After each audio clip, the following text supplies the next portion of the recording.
Are you tired of getting rejected? Want to improve your social life, increase your sales, become more memorable, or just simply learn to stand out? Hey Brainwashed friends, I'm Aaron Tupaz of Positively Brainwashed, and today I'm excited to teach you how to stop being boring. Now, if you're someone who likes to be alone with no friends, then this video is not for you. Otherwise, let's get started.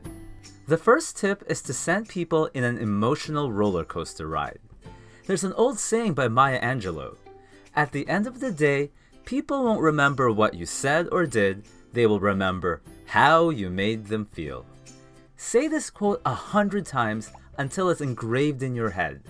So learn to transition back and forth between various emotional topics from thrilling to scary to funny to heartfelt to shocking and so on. Also, don't be afraid to talk about what you truly feel. This is why some 5-year-olds are more interesting than most people in their mid-40s. They can instinctively express how they truly feel because they haven't learned yet to filter themselves based on society's expectations. So keep this emotional roller coaster in mind throughout the rest of the tips. The second tip is to answer questions with emotions, as if you've never answered them before. If someone asks you where you're from or what you do for a living, don't just answer, "I'm from Canada. I'm an online English teacher." Instead say, "Oh, I'm from Canada. I teach English online to thousands of people around the world without ever having to leave my home." Remember, the way you say something is much more important than the actual words. Next is to understand that even more important than how you say something is your body language. If you want to be memorable, use open gestures and different facial expressions when communicating to people. I can't emphasize this enough. Having a closed or static body language is equivalent to being a boring brick wall. And I have an entire video just on this subject alone. The next tip is to have emergency go-to scripts, so you can walk into any conversation with confidence knowing you have questions you can ask. These are my 2 personal favorites. Besides work, what makes you excited to wake up in the morning? So, working on any personal projects at the moment? Now there's a chance your conversation partner might ask you these questions back, so you better have good answers prepared. And remember tip number 2, to answer like you've never answered them before.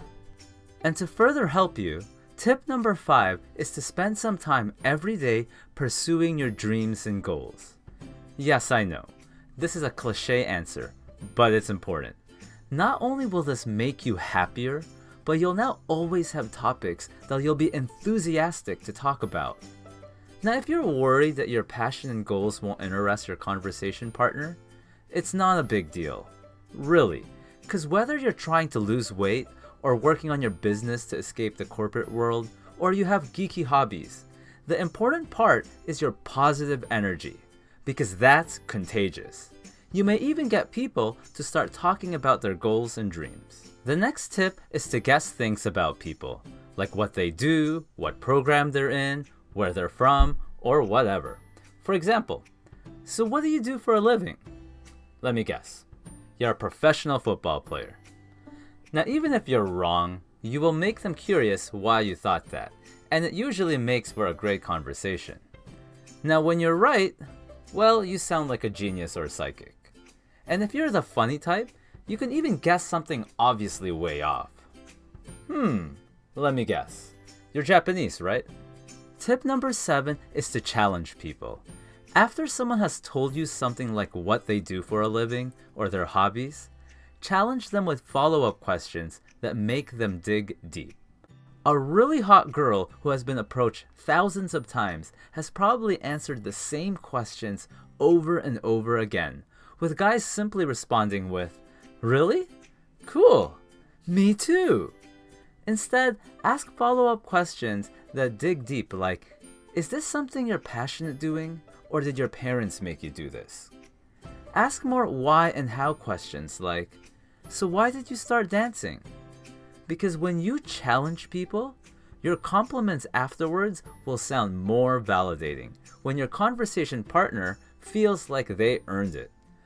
With my English students online, if they give me vague or boring answers, sometimes I even use silence to pressure them to give better answers. Remember, it's about how you make them feel, and making people feel a little awkward, only to make them feel great afterwards for putting in effort, will make you memorable.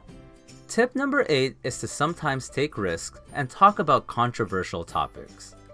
Now, I do caution that you really use your social intelligence on this one, like on how much risk you take given a situation. Like, don't announce your political views so openly at work if you think it may get you fired. But for the most part, people don't take enough risks. I would rather have just a handful of friendships where I can talk about anything from moral dilemmas like whether it's right to kill animals, my stances on gun laws, capital punishment, politics, religion, and things that many people are afraid to talk about. Next, become more genuinely interested and curious about others. Please don't fake this. Besides our basic needs like wanting food and shelter, people desire to feel important. So just making people feel that you want to learn more about them will make you less boring to their eyes. And make sure you show this with your body language as well, like giving eye contact with your feet and torso facing towards your conversation partner. It may help to turn off your cell phone and not to be so distracted about the environment. Perhaps imagine a little bubble just around the two of you. And as a bonus tip, start your every morning with something that will energize you and get you to think more positively.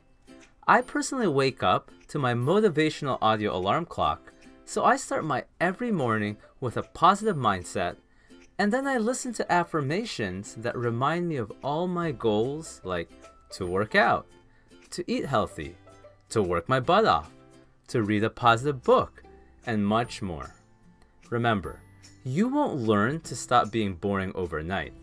People who you think are naturals have simply developed positive habits.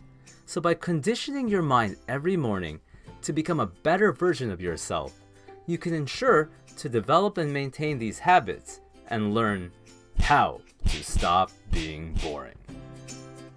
Thanks for watching. If you like this video, or you don't want me to die, then choose one of the following.